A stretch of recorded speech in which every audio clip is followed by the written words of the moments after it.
And ladies and gentlemen, boys and girls, welcome to another edition of Voices from the Grid. I am the Green Ranger, Michael, being joined by the entire team, where we have the Blue Ranger, Brian. Hey, everybody, what's going on? The Red Ranger, Sasha. The one, the only, the fabulous. And the Black Ranger, Mr. Ben Taylor. It's me, your boy, Ben Taylor, a.k.a. the inventor of the peanut butter and jelly sandwich. Wait, what? That was That's you? a new one? Damn, the royalties you must have collected over the decades. I invented it when I was very young. I was not savvy to royalties. Well, you might have invented that, but I'm the one that invented the crust off the peanut butter sandwich, so. Ooh, Uncrustables. Yeah. All right. Royalties on top of royalties. I get no royalties from anything. So, anyways. The Jews always get screwed over on the royalties. It's fine. Yeah. So, speaking of that, we're going into today's episode of White Light Part 1 and 2. It is a joyous occasion which brings the team together. Ben is looking pained. Sasha is not amused. Brian looks confused with the 2 thumbs up. Brian is happy to be here, and we are happy to have him. Oh boy. Every day is a blessing and a miracle. So I think with that, we're just going to hop right into it. Just to throw this out there, we're going to do this a little differently from past episodes where we've done the group. I'm going to do the quick run through, which is everyone's favorite segment in my mind. And then actually, I'm going to go into the moderator role and ask a couple questions and let the other 3 answer them and discuss. This episode's bad and it should feel bad. So, and actually, Ben, let's do it this way. When I say which episode I'm doing, you come in with the AKA. Okay. Yeah. Okay, you ready? Ready? So, everyone, it is now that time for everyone's favorite segment in my mind. The quick run through of White Light Part 1. Well, I have an AKA for both parts of this. No. Go with the AKA for this one. No. It's one AKA. So it's just okay. White Light. Okay. But So, I'll also be doing part 2 in a moment, so it's... The AKA is, and so begins the reign of Tommy Oliver's dominance. Because from this forth on, he is never without powers. And we begin at the youth center where Bulk and Skull are looking for their sandwiches. They're wow, you really foretell that one, Ben. Kim comes in to talk to Trini and Billy, all excited about Tommy. Zed obviously is not impressed. At the park, Kim tells Zach and Jason that Tommy is coming home. And at the command center, Zordon and Alpha head to the hidden chamber to work on a special secret mission. Zed senses this and plans to attack. At the park, Rita's dumpster lands. Bulk and Skull get to it first and take it to Skull's place. Billy and Jason arrive only to see the crater that was left behind. Zach is at the statue and notices this ooze coming from it. Zach tells Trini and Kim, and they head to the statue. They try to contact the command center, but to no response. Zed sends putties to attack the Rangers to buy his monster more time. At Skull's place, they work on trying to open Rita's dumpster, but then afterwards, the Rangers teleport to the command center, and oh, hey, hi, Tommy. Later, Tommy. We'll see you later. At the command center, the Rangers arrive to a dark and empty command center. Zed finally unleashes his monster. Meanwhile, Rita doesn't know that Bulk and Skull are about to break her out. The Rangers morph into action to fight Zed's monster. Zed makes the monster grow, and it's Megazord time. Billy realizes something is wrong and transports to the command center. And poor Rita during all of this because she is just getting assaulted by chainsaw noises. At the command center, Billy arrives and while searching for Zordon and Alpha, opens the white door to the hidden chamber. Billy sees them working on a new Ranger, which leads us to White Light Part 2. At the command center, we see Billy still peeping on Zordon and Alpha creating a new Ranger. Billy returns to the others and he tells the others what he saw. They think it's not Tommy, even though Billy never says he saw who it was. That's the funny part. Bulk and Skull still trying to open the dumpster, but Rita just pops it open and when they leave. like it was nothing. At the command center, everything's powered up and they summon the Rangers. The Rangers arrive and Zordon presents the White Ranger. The White Ranger removes their helmet to the delight of the team. Kim faints, and it's Tommy, who's also the new leader of the team. Jason would like to have a word with you, Zordon. And we get introduced to Saba. Zordon sends Bulk, Billy and Trini to repair the Zords. Zach, Jason, and Kim go to Bulk and Skull to keep Rita in her dumpster. And then Tommy calls upon the White Tiger Zord to battle the monster. Tommy's getting beat up and gets ejected. Jason calls upon the Red Dragon Zord, and then the Mega Tiger Megazord for the win. They actually called it Mega Tiger Megazord at the beginning, and then they changed it to just Tiger Megazord. Bulk and Skull give up opening the dumpsters. Rita still escapes, and Bulk and Skull freak out. The Rangers capture Rita and put her in the dumpster again and send it off elsewhere. And that... Clearly action figure Rita. Yes. Clearly action figure Rita. So with that said, we're going to go into our first question. And obviously, as we learn that Tommy is the White Ranger, as we say this like 20 plus years later. So the first question is this: leading up to White Light, we are introduced to Richie and Curtis. Richie's always kind of just there and sometimes played the love interest of Trini, while Curtis, on the other hand, is Zach's cousin and is known to be a musician, is a bit more fleshed out than Richie character-wise. If you had to choose someone else to take over as the White Ranger that wasn't Tommy, who would it be, and why would it be Skull? It wouldn't be Skull. Sasha has that smile on her face because we had this conversation.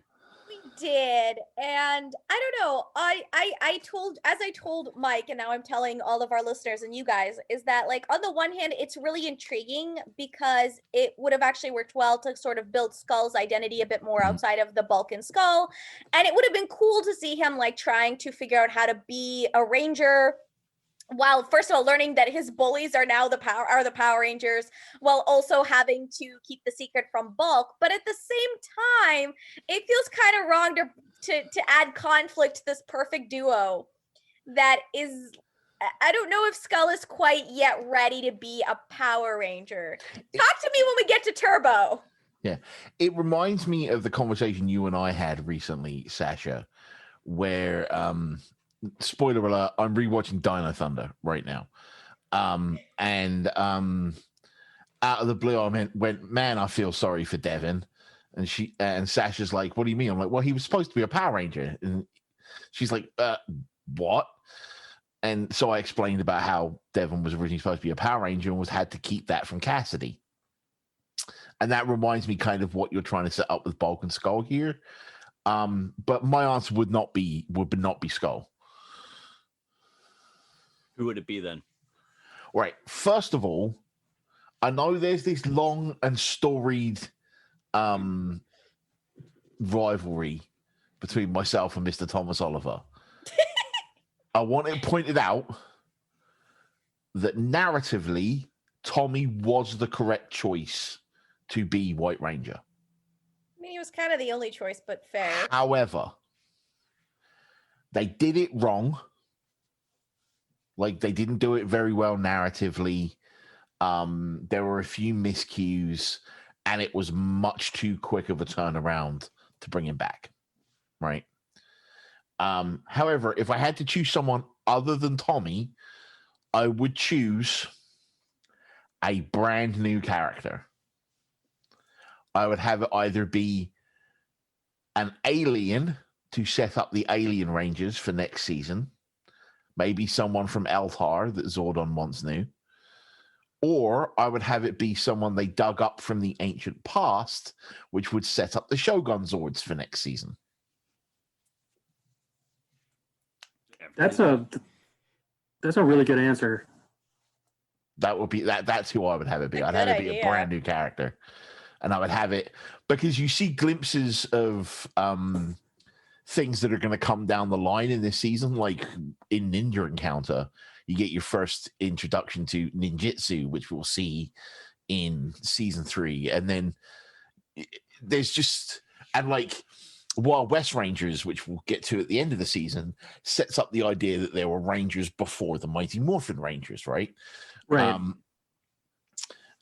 And we know season 3 are from even further back. If we're looking at Shoguns, it's about, I can't remember the exact time, but like, Oh, it's centuries and centuries back. but yeah, I can't remember if it's like,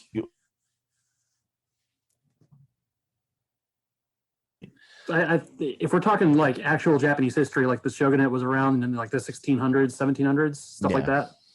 So, but yeah, I would have it used to set up the expectations for that. All right, Brian, what about you? So I was a dummy and I looked at that and I was like, well, if I have to pick out of those two, I would go with Curtis. But also hearing y'all's answers, I'm like racking my brain and I'm like, that's because I feel like Ben had the right answer where it's like do a completely new Ranger. And building on top of that, why wouldn't you just have it be somebody who's like, I don't know, an underling of like Ninjor maybe, like he said. And then that way, like he said, you can connect the two. But if we had to go with anybody that was established prior, I mean, Curtis is related to Zach and he's got a personality. I don't know if he would necessarily be a good White Ranger. Maybe like have him take another color and then somebody else like Jason becomes the White Ranger, but then that whole thing. I think with Curtis would have been the fact that they already knew that Zach and Cole were leaving. And I don't think they would have wanted to remind the audience of Zach at every turn. Good point. Yeah, they tried really hard to make us forget that Jason, Trini, and Zach were like actual like members of the cast. The ADR that they did for these, like, so Jason, bad. Oh my God. There's an episode that we're going to be recording later on. And like, it was so noticeably bad with Trini that I had to stop and like refrain myself from laughing because it was like 3 a.m. and I didn't want to wake my roommates up. I was like, wow. In the episodes that follow this and lead into Ninja Encounter, and we'll get to this when we talk about Ninja Encounter, but like you can see where they're using like stock footage or when like it's clearly body doubles and it's not actually the actors that play Trini, Zach, and Jason. Like it's so bad, but like a kid's brain doesn't notice that unless you're like, oh my God, Zach is my favorite character. Right. Or, like, unless you're like super passionate about these 3 characters, you're not going to notice. And the show, the way the episodes are set up, is they do try to make you sort of forget that they exist and focus on the stories that that Tommy, Kim, and Billy are going through. Right. And then like it's really noticeable with like Zach's flat top suddenly coming back and then like Jason's like stunt doubles hair is so for bad. A later recording, guys. Yeah. Fair enough. Get there. But, man. To take it back to point, Mike, Right. Why would Skull have made the perfect Ranger for you? I don't think he would have been the perfect Ranger, but I think storyline wise, it would have added a nice new dynamic to the show in general. Like you still keep like Skull as friends with Bulk, but like as you and I talked about, you add this, you act like Ben always says that the most human characters in the show are Bulk and Skull. Sure. Fact. Why not turn one of them into a Ranger and actually add more to that dynamic? Because it's like now you're adding a little bit more layers to Skull going like, now I got to keep my identity. He could still partake maybe with Bulk and like, oh, we're going to find out who the Rangers are. But then he kind of goes, I can't let him know. And then kind of, that seems kind of mean though. But not necessarily mean, but like here's a question. But he doesn't do it in the way where they get bullied like the way the Rangers bully them. He does it more in like a more cautious and like not to try to embarrass Bulk type of way. Okay. You see what I'm saying? It's like because the Rangers, like Billy, Zach, and all of them, they embarrass Bulk and Skull. We've posed that question several times. Who are the real bullies of the show? This is an opportunity for Skull to actually maybe take that step and go, hey, these guys are like really like the bullies. I can be different and actually probably become a better better character development over time like that too. What were you saying, Brian? I was going to ask, how does becoming a ranger change Skull's personality over time? Think about it as like a character development moment, though.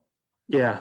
Like, you are a kid, you're just a dork, you're obsessed with the Civil War apparently, but you have this dynamic with your friend, and then suddenly the fate of the Angel Grove, not even the world, is put on your shoulders, and you're expected to not only keep this from your best friend, but best friend, right? But you also have to save the world and work with the people that don't really like you.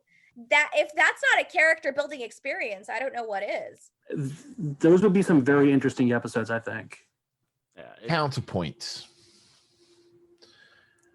As the show is established, I feel making Skull a ranger would make him less human. Ooh. Because part of the thing about being a ranger as part of the Mighty Morphing Team is you are a paragon, right? You are this goody-goody. You do go on a talk show and say, stay in school, kids, right? However, what would be really interesting is if you did want Skull to be the White Ranger, you could do it. You would just have to set things up differently. The way that springs to mind, right, is you don't have Zordon create the White Ranger, right? You have Bulk and Skull find Rita's dumpster, and like Rita, or they find something else, like they're searching for the identity of the Power Rangers. Let me actually pose this question real quick for you, because you're actually going into one of the questions I was going to ask, which was Bulk and Skull's obsession over Rita's dumpster is one of the interesting stories being played out. Let me finish, right? Because I'm taking it in another direction eventually. Or you have them find a different artifact. You know how like in like future Ranger seasons, not all of the powers come from the same source, right? You have them search, they be like, oh, we're looking for the Power Rangers, right? And they end up in a cave and find a Dino Gem or a Ener Gem or they find something, and that gives Skull the White Ranger power. Maybe have them find Saba. There you go. Right? Yeah. They find Saba.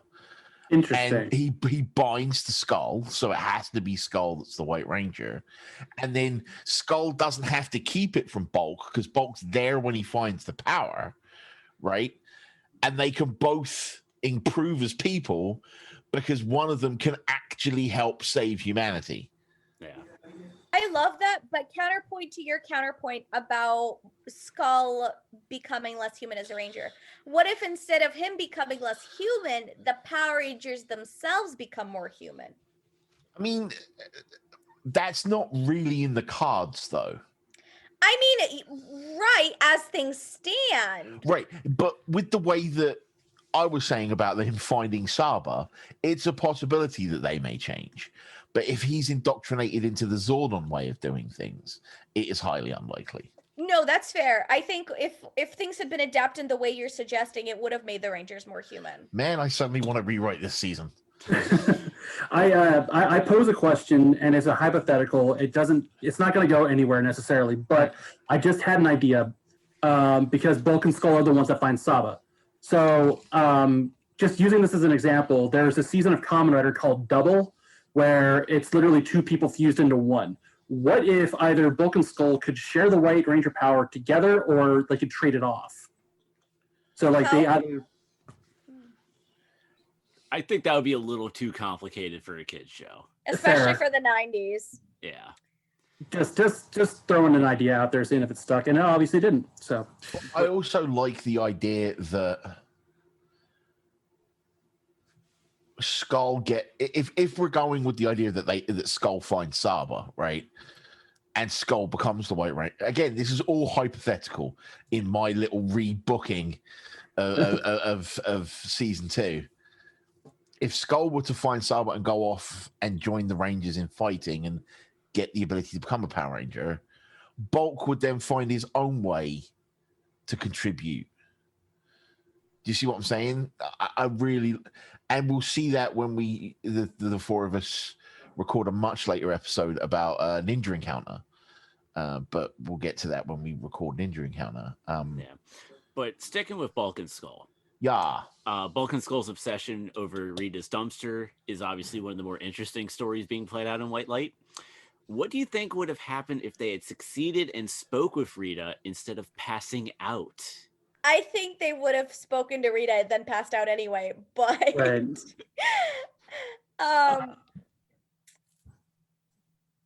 I wonder if I think they would have been freaked out no matter what because they had no idea what to expect in there, really. But I think Rita would have probably started with insulting them or something very Rita-esque. I'm not sure if she would have just like outwardly like revealed the Rangers' identities or something like that, unless it benefited her directly. She really had no reason to do that, and it's like yeah, exactly. I have an idea of what might have happened.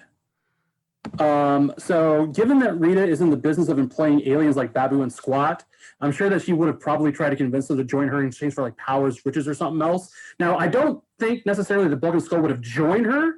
You know, like if you destroy my hometown every day and then you come and ask me to, join you and like doing that, see what my answer is. But, I feel like that would have been the dialogue maybe. Could be. Where she's just like, oh, okay. Join me and like help me destroy they're like, whoa, we'd like the Power Rangers. Like, no. Like, so we just want to know who they are. Right. It also would have helped, I think. I like that idea, Brian. I think it would have helped to sort of establish them as like they're not bad people, but but other things establish that later on. Right. Ben. Oh God, Ben. My answer is very different. That's okay. And it is they'd be dead or slaves. Rita just comes out of the dumpster and goes, bow down to me.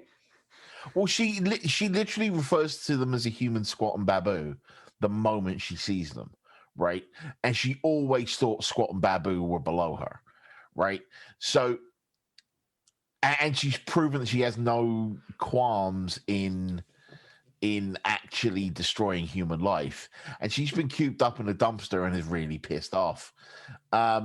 So I think they would have talked to her for about 30 seconds and then they would have said something stupid and she would have zapped them. Yeah, I could see that. Yeah, I could see that happening too. Mike, what's yours? Or it would have been something stupid like they'd have fallen over and fell in the dumpster themselves. Oh no! Bulk and Skull in space. I think AKA Lost Galaxy. Well, half of it. Yeah. Half Pretty of much. I think that especially with Rita still in action figure mode, I think they would have definitely have picked her up and being like, oh my God, it's, we finally get to see Rita, and, kind of like with Ben's point, they're probably going to do like a lot of stupid stuff, but one of the biggest things they're going to do is like, you've been going against after the Rangers for so long. We want to know who the Rangers are because you know it. And it's like, you see this like kind of like, maybe in a way like a little bit of a power struggle, because you can also tell that Reed is also maybe not fully in control at that point yet. So, because like, look how quickly she gets out of the dumpster. She stays the size of an action figure, and the Rangers literally just pick her up and throw her back in the dumpster. Right, but counterpoint. While it is debatable on whether or not humans as a whole know that putties are called putties, and they know that the monsters are attacking. Has any of them ever heard the name Rita Repulsa? Yes, because it's Didn't been on the she come- news. Didn't she also like come Yeah, but down how? to Earth at one point? Yeah, so it's been on the news multiple times. Where Rita's Right, but name what has I'm been- asking is why would they know the name Rita? Like, even the newscasters, why would they know the name Rita? Why Well, would they know what she Didn't was? she come down to Earth a couple times and basically say, "I'm Rita Repulsa and I'm going to take over the world" or she? something like that? Yeah, she did Oh. that. She did that like in the beginning of the season of the Like, first season. I can't remember that. Like, I know that she did that in the Sentai, but I can't remember her doing that in the Power Rangers version. She did something, but there was definitely a point where she like, she like came down to Earth. There was like the one time, and she was like, "Bow down to me." She did it. Yeah, Yeah. because remember, it was when she had the child dangling up, and then they used the Megazord to catch the kid. It was that No. episode. Oh, right. Oh, Yeah. So, I've tried to block as much of season 1 as possible out of my brain. valid. so with that, we got one last question. It's about responsibility. It's about leadership. It's about mentorship. It's noted that Zordon and Alpha don't inform the Rangers. Mentorship, so we're not talking about Zordon and Alpha then. No, Pretty no. much. But it's noted that Zordon and Alpha don't inform the Rangers that they were going to work on their special project. What type of example does this give the Rangers from a leadership and mentorship perspective? Don't rely on Zordon and Alpha because they'll disappear randomly for no reasons that you will not know about. But see, the issue so much isn't that just that part of it. Right? The fact that they disappear and don't even bother to tell the Rangers, like, hey, we're going to be off comms for like a couple of days. Like, maybe watch out for Zed. I'd like to It's the point out fact it's not a couple of days, it's literally hours. Right. Even better. Like, yeah, we'll be off comms for a couple hours. So, like, I don't know, pay attention, right? It's the fact that Zed knows. Zed is the one who's like, I smell a disturbance in the force or whatever. Zordon is going offline. Like, but in terms of the example this sets, is that Zordon is not a mentor because this is a really dumb thing to do. And to pull the curtain back, I love this question on the day of recording because this is the day that the mentor article came out on the Yeah, website. right. Perfect timing. I'm of the mind that like not only does Zordon need to communicate more with the Rangers, but like there needs to be something on the communicators themselves that indicates that hey, you missed a call or hey, you missed something, because like there's nothing on there that even begins to indicate, oh yeah, Zordon tried to reach us, like not even a blinking light or something. So it's like they really need to I've work got a on voicemail. that. Right. like something as simple as that would like help them out exponentially, I think. I think Billy could have easily built some kind of extra button that like lights up when they missed a call from Zordon. Yeah. What example does this set? A really bad one. I mean, not to get too drawing back the curtain, but the single most important thing that you can do when working as a team, especially when you are changing things from the norm, is communicate. It is the single most important thing you can do when moving things away from what is expected or from the norm, is communicate. And either Zordon and Alpha don't think that's the case, or they don't think enough of the Rangers to warrant their time not being wasted, or their very safety. And it's just a really bad example to set as a leader. Because you're supposed to be teaching these teens how to do things right. And you didn't.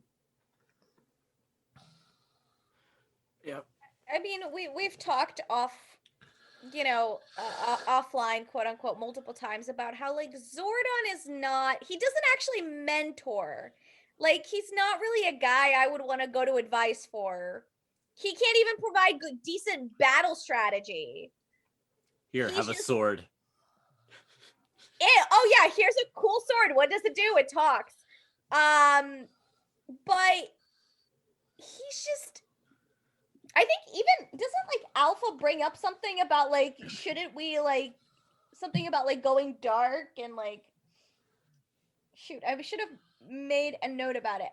But he's just not a good mentor. He has the opportunity to maybe like train the Rangers but this is the problem I think that Ben was kind of talking about, is like the Rangers are perfect.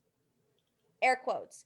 They don't really need a mentor. They don't need training because they already know karate or etc. So Zordon's job is to be the dude that's like, oh, I get to name the monster of the week. And I get to remind the Rangers that, you have Zords and here's where you need to go. Like, beyond, what does he contribute even? Do you know what Zordon reminds me of? A high school principal? No, I don't No, know. he reminds me of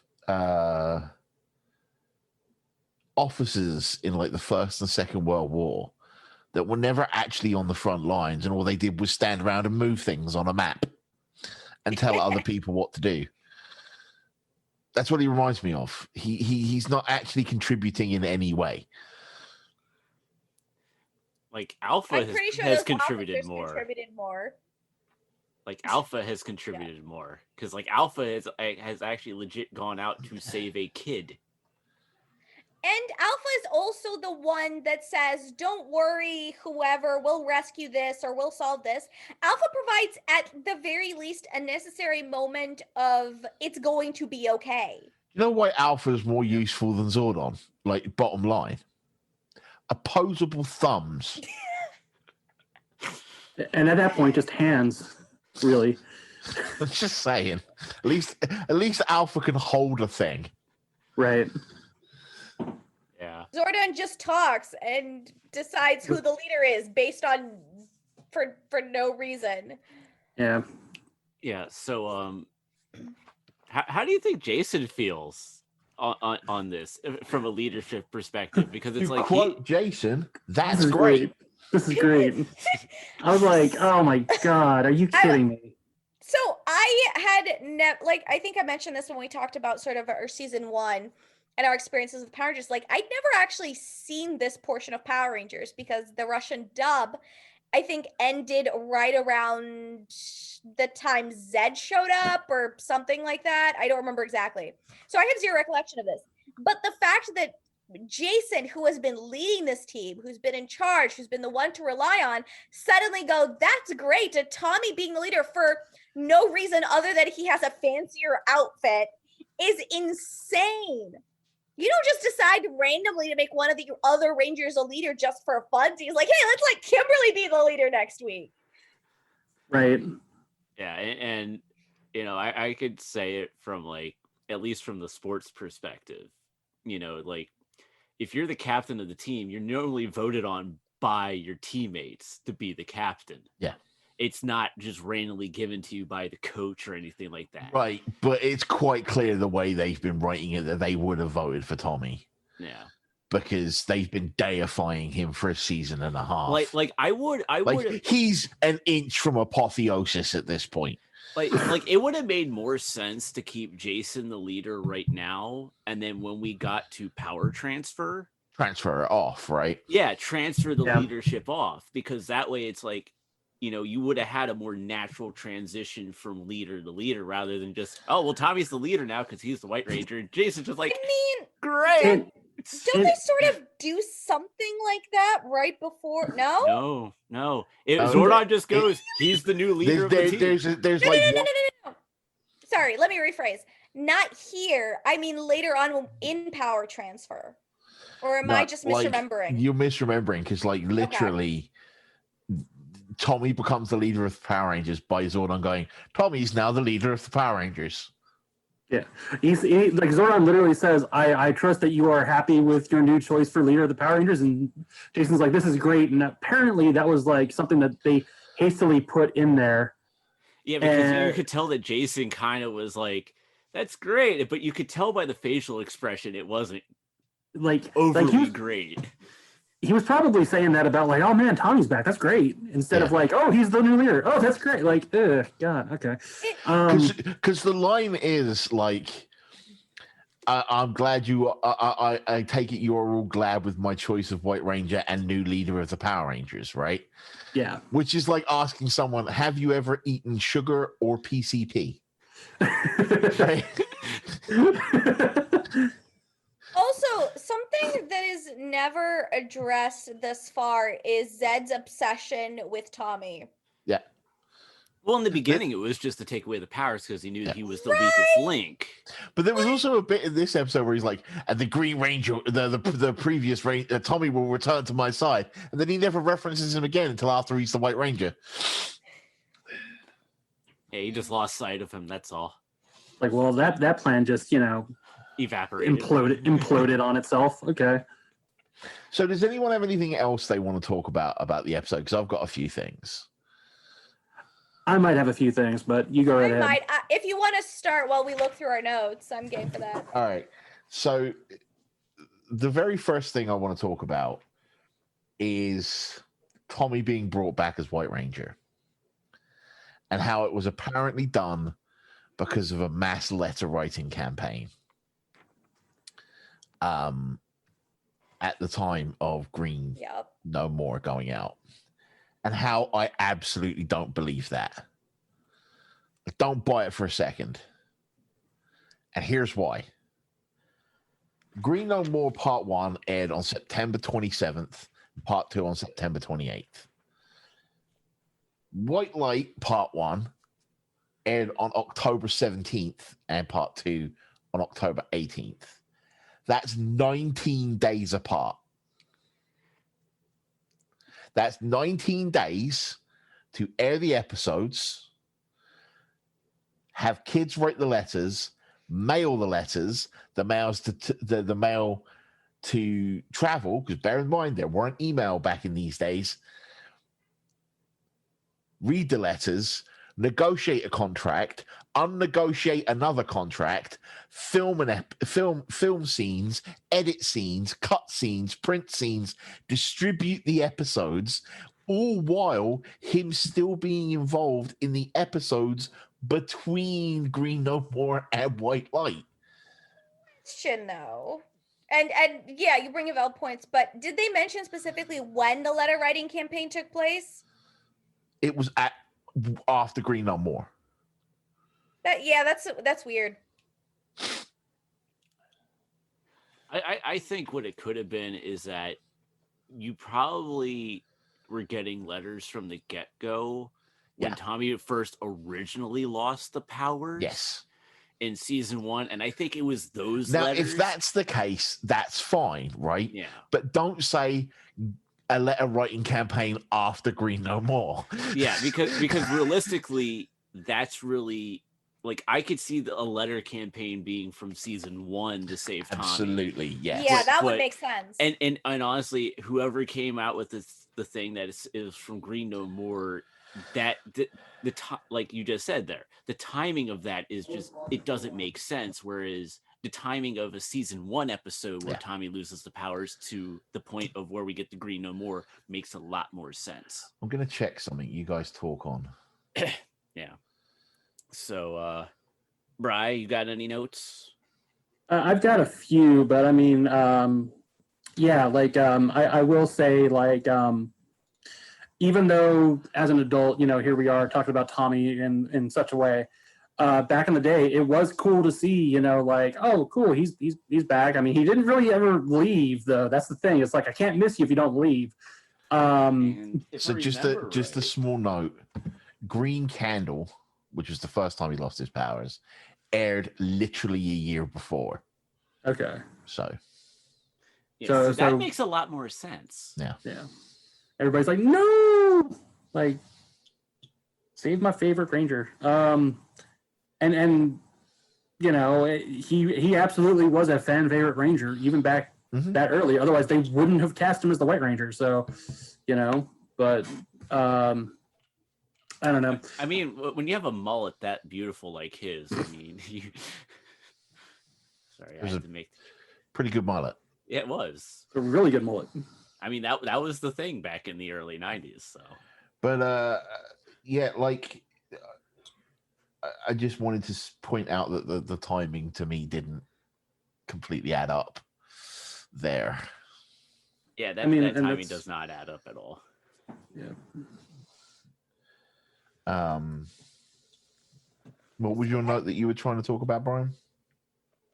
Oh, well, I was just saying again, like, back in the day, it's like, yeah, like Tommy was the guy. And then, like, I don't know, watching this, you have to keep in mind that this was a show that was on, like, 5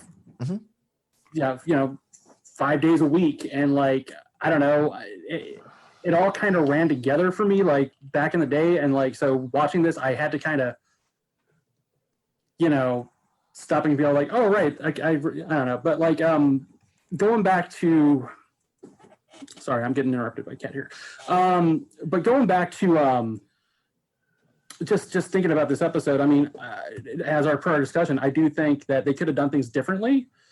But I don't know. Like, I think ultimately this signaled a very drastic change in the series. And it shows in the later episodes for sure. Yeah. One of my notes here that it was definitely it was like a ramp up. Like if you watch the fight scenes before the White Ranger, they're still using a lot of the old Zeo Ranger and Z2 footage, which is not great.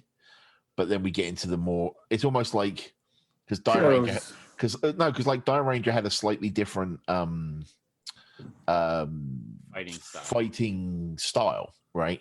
So you see a lot more of that in the White Ranger footage, which is nice because I did write in my notes here, it is nice to finally see a Dire Ranger Zord fighting a Dire Ranger villain on screen, and it's not like a Dire Ranger villain and then a Zeo Ranger villain fighting the Dyrano, or I forget whatever it's called in Japan, but like it got to the point where it was like you're literally seeing somebody throw a sword slash and then reacting to that, and like they're never on screen together. Yeah. And it got old really fast. So it was cool to see the White Tiger Zord just show up and like be like, oh, okay. And I like how they do like they actually make light of the very first time Tommy uses the White Tiger Zord. He has the stumble, which is actually something when the kid in Dire Ranger, like, because he's overexcited, like he causes the White Tiger Zord to stumble as well. Like, so it's kind of nice how they're able to make a play off of that when they first introduced the White Tiger Zord. Anything from you, Sasha? So I do have an interesting note here that I took. There's a moment where, so there's two monsters in this episode, and one of them splits into two monsters, and he calls the multi-pieces AC/DC. Yeah, because his powers are electricity based. I know, but it's still funny. Yeah. And then the other monster's name is Nimrod, which I think is Zordon's nickname. He just doesn't want it to be shit. He just doesn't want it advertised. Another weird thing about this monster is, why does this monster need to gestate when none of Zed's other monsters need to gestate? Yeah, that was a weird one. But to be honest, one of the things that I'm noticing this season is like, what exactly is Zed's plan? Because he, at this point, is no different than Rita. The only real difference is the way he makes monsters. He's obsessed with Tommy to the point of insanity, right? He spies on Zordon, but he doesn't do anything about the fact that he spies on Zordon. And he's still on the, I need to destroy the world. I need to destroy the Rangers before I take over the world shtick, which, like, you could take over half the world with the time he's wasting on the Power Rangers. I think we're going to get to this when we record the episode about the wedding, because I have a lot to say there. All right. Another note from me is this episode was directed by one Jonathan Zacher, who goes on to become the showrunner for Power Rangers Samurai, and therefore has a lot to answer for.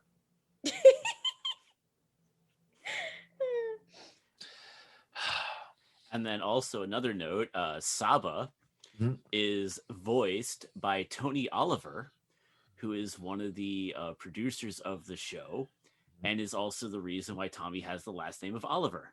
Yep. Talk about a full circle thing. We discussed that before, yeah. All right, I do have one more note because this was very annoying to me. Why the heck does Kimberly faint when she sees Tommy, when he sees the White Ranger take off the helmet?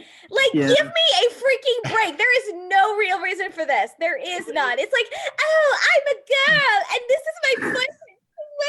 I'm gonna. Can we also point out how literally no one reacts to it? Right? Everyone's still looking at Tommy.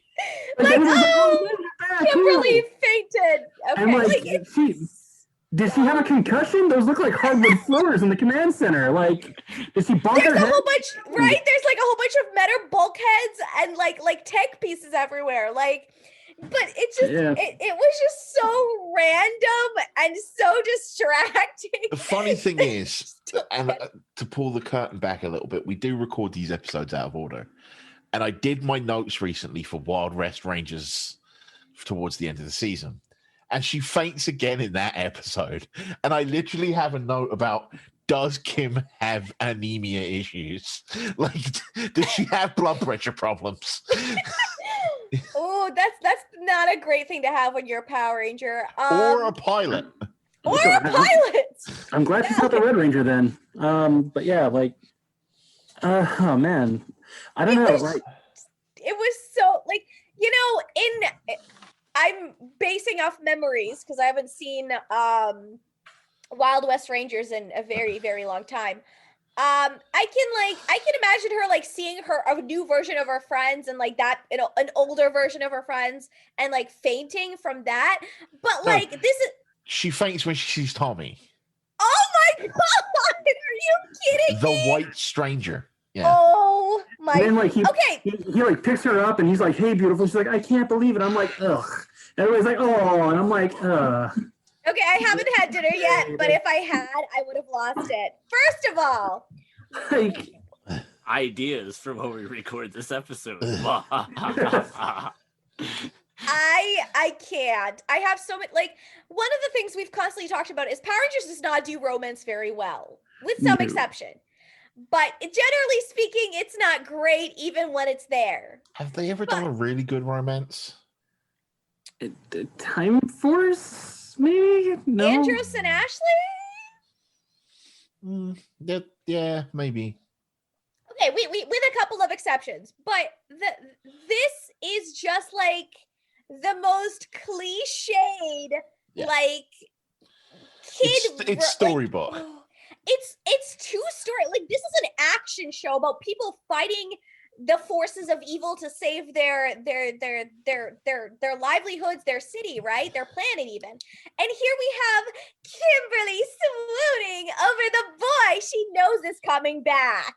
Like, if Tommy had been absent for, like, let's say 20 episodes, and we weren't sure if he was coming back, and he wasn't sure if he was coming back, and maybe they were exchanging letters, and maybe the shock of seeing him after months of not hearing from him or something, that would make sense, even if it would still be poorly conceived. That's what I was saying in the first question, where they messed it up narratively. Yeah, 100%. Yeah, so for the record, from Green No More Part 2 to White Light Part 1, it's 3 episodes. Tommy had only been gone for 3 episodes. He technically only been gone for 2 episodes because he's in one of them.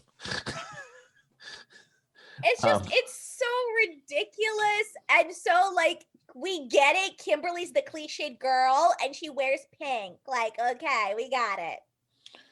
All right. To move on from this kettle of fish I've opened, another note I had was that there's a really interesting little tidbit that's thrown in here that clearly isn't true anymore. But at the time, there's just a throwaway line where Zed says the morphing grid is maintained by the battle between him and Zorlon, right? And it's it's more than the Morphin Grid is mentioned in other Mega Force seasons. Don't say the M word. I almost did. You see? I almost threw up as I nearly Yeah, said it. I did. And I've not even watched the whole season. I've watched like 2 episodes. But yeah, I just thought that was at least they tried to put a bit of lore in there for the Morphin Grid, right? It's clearly been overwritten since with like RPM's version of the Morphin Grid and the way that Operation Overdrive is like Alpha could go into the Morphin Grid but back then when that was the only lore, it was a really nice little tidbit. Anything else from anyone? I have a positive note. Ooh, I know. So one of the things I really enjoyed is actually the music for these episodes. And there's the best tune has to be when they're at the statue and they're fighting the putties while the monster's still gestating. And it's such a good, I think it was like a rock riff, but it was so good. I was like, can I just pause the episode and just like listen to this? Well, let's be honest. All the riffs are usually rock riffs by Ron Wasserman. This is true. I would like you to meet Operation Overdrive. Fair. Like I don't know if that was Factor One or Fight that was playing there, but like I mean I've listened to that stuff just over and over and over again. It's good stuff. Yeah. I would also like to point out that since we were talking about the Tommy thing earlier, it took less than 2 minutes of screen time to go from Kimmy going, "Why can't Tommy get these powers too?" Oh look, it's Tommy. And then she passed out. Which makes me wonder narratively, what would Power Rangers be like if they had an hour for an episode instead of like not even they had like 22 minutes. We'll get to that in the later 3-parter that we're recording. I have comments on that. Apparently Skull lives in a scrapyard because 3 of the Rangers beam off to go get Rita's dumpster at Skull's house and end up fighting putties in a scrapyard. Don't they also mention in this episode what Skull's dad does for a living? Yeah. They don't say what he does for a living. They're just like, this is his workshop. It's like it's their garage. Maybe he's like a welder or something. Maybe. That would make sense. But I have 2 positive points left other than that. Anyone else? I'm good for now. Okay. I'm good for First positive point is a bit of foreshadowing because the chamber in which they're making the White Ranger is probably the command center from Zeo and Turbo. You know what? Yeah, that makes sense. Because you see Billy fall down the column of light and, as Mike called it, peep on the Zordon. I mean, he was kind of just peeping He on was. them. He was spying on them.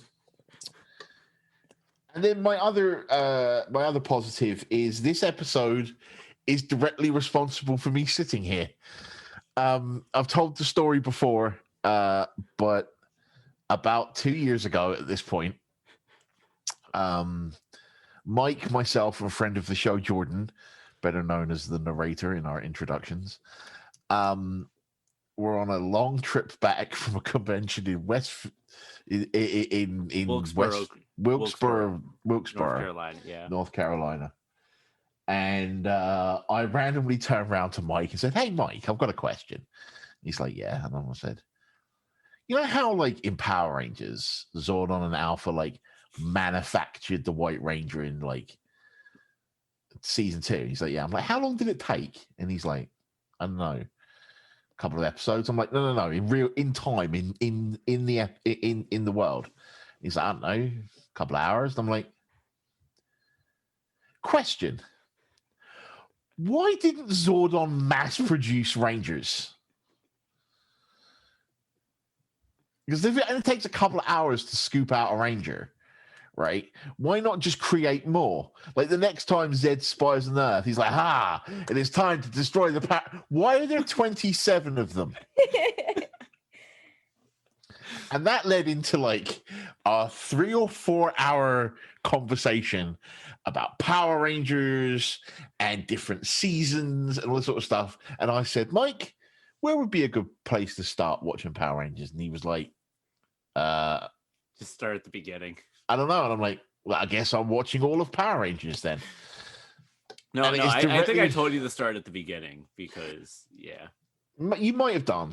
Yeah. You might have done. But like, We the point is, this single episode, White Light, is directly responsible for me being involved in this podcast.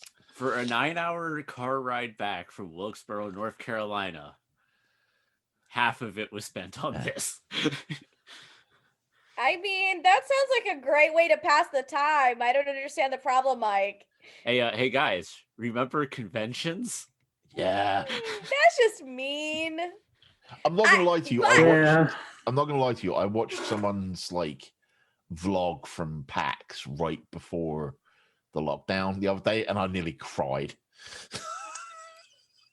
So we are actually coming up on, so last year before the pandemic, literally like 2 weeks before everything shut down, I was at a comic book convention. So for 2020, I got one Comic Con in before Yeah. everything went to hell in a handbasket. I traveled to 2 different states, but I didn't get to go to a convention. So I will say that there's just such a camaraderie of being at a convention and such of like being surrounded by your fellow nerds that is just like I'm glad I got to have the experience before everything turned sour, but I miss it. I think the last convention I got to go to was Farpoint. That was actually supposed to be my last convention, but because I Yeah. had the sinus infection from my Colorado trip, I couldn't go. Do you think that might have been the big C? No. Well, not the big C, but you know. No. It wasn't the pandemic. Okay. It was a legitimate sinus infection with bronchitis. So Okay. Well, at least it wasn't. You know. they said because of the altitude changes, it screwed me up. All right then. Oh, sorry, Meanwhile, Brian. Go back ahead. in the world of the Power Yeah. Rangers. Yeah, but Sorry. but Brian, you're saying Farpoint, which was supposed to be my last con, but Yeah, but yeah. That being said, we have taken part in at least one online convention since then, and it was a lot of fun. And I look forward to doing more. Yep. Man, so with that, White Light was really bad. Yeah. So with that, let's find out where you can follow everybody on the social medias, starting with you, Sasha.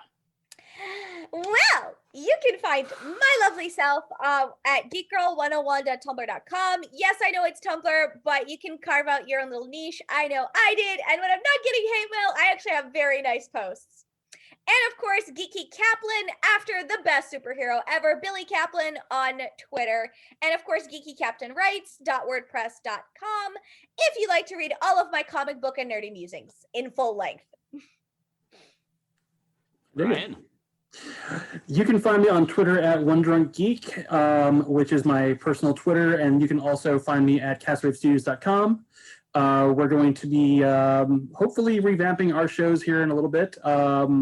Pandemic's been kind of with us, but you can absolutely find me at both those locations.